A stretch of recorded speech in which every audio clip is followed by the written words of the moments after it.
Good day, everyone. So let's talk a bit about FOMO, or the fear of missing out, and what it means for you in Genshin Impact. So in one of my latest YouTube posts, I actually asked, do you think Genshin is a game based on FOMO, and is this a good thing or a bad thing?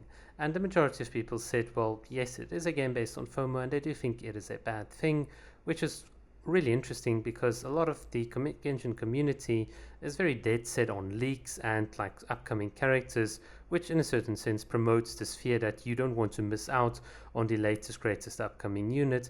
In fact, not having leaks is bad for free to play players, etc., which is just FOMO talk in a bit of a different way. So what is it about FOMO and this game? Well, the fear of missing out is a psychological condition, obviously, that's sort of imposed onto you by the game systems. And essentially, it's the reason why this game is so successful, but it's also the reason why I'd argue in this video it's the ultimate downfall of Genshin Impact. And if the developers don't sort of change this psychological trap, this game will die out very, very quickly in the future. So how does FOMO work? Well, everything in this game has got to do with the word limited or time gated. So think about it. Certain character banners are only available for a short while, and then certain events are also only available for a short while. And even if those events are genuinely good, even if they receive unanimous praise from the Genshin community, you can bet your bottom dollar that A, they will only be repeated once every year, or that the developers will just simply never ever release them again. And this is what sort of prompts the idea of FOMO.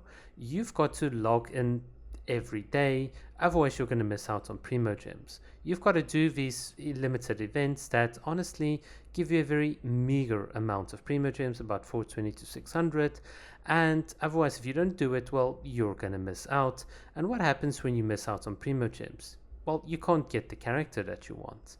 And how do you get the character that you want? Well, A, you first have to lose the 50-50, because that's a tradition for all of us.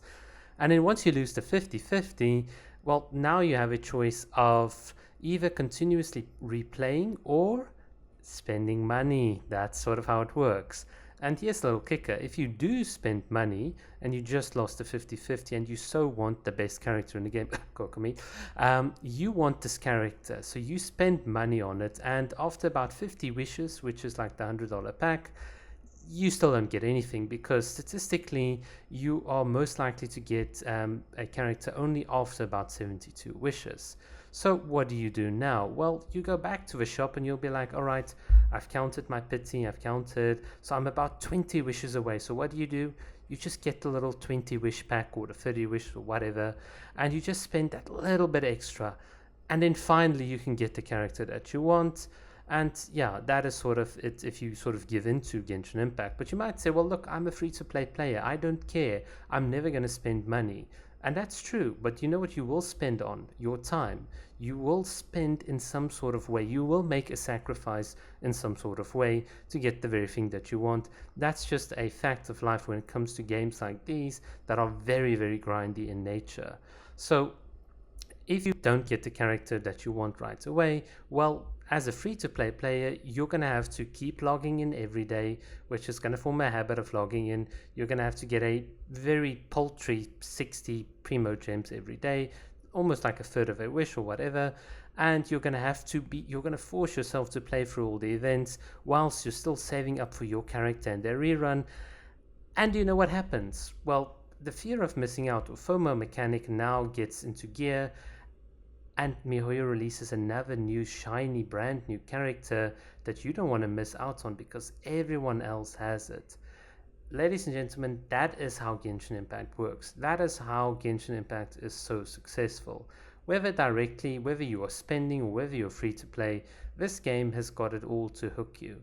And the reason why this is going to be the downfall of the game is because of the fact that because the game has to sort of keep on churning out new characters and churning out new events, the base or the core of the game effectively gets neglected. So think about it. Developers have a very limited amount of resources that they can effectively put into creating new content.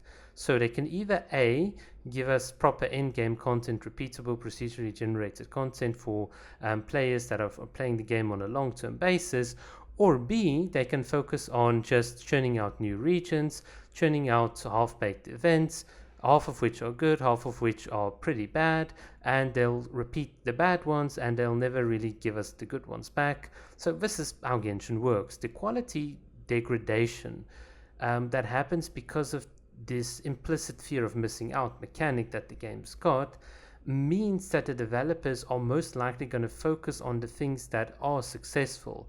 And what are the things that are successful? Keeping you hooked, keeping you actively playing in order to get that one or two little extra bunch of primo gems, doing a live stream so that you are forced to actually engage and give them advertisement revenue, all for a bunch of 300 whatever primo gems and so on.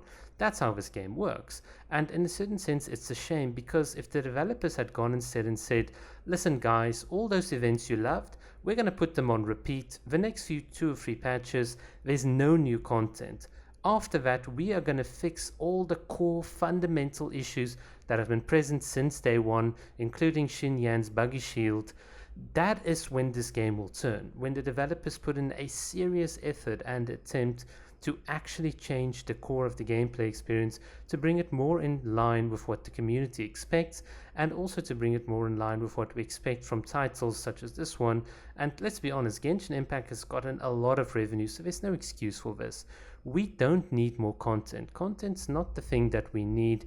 We need certain fundamental changes to the game, and this will then enable MiHoYo to create better content, not more of the same content that induces FOMO.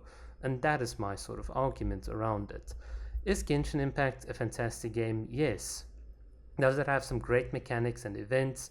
Yes. Is there a healthy aspect to FOMO? Yes, there is. FOMO can be a good thing. But the way it currently is very predatory. It is very time consuming, even if you're someone that pays. And ultimately, it will lead to a quality degradation in this game, no matter how many developers they've got. So yeah, guys, that's been it for my video. I'll just leave you here with a little rolling clee. And thank you so much for watching. Cheers.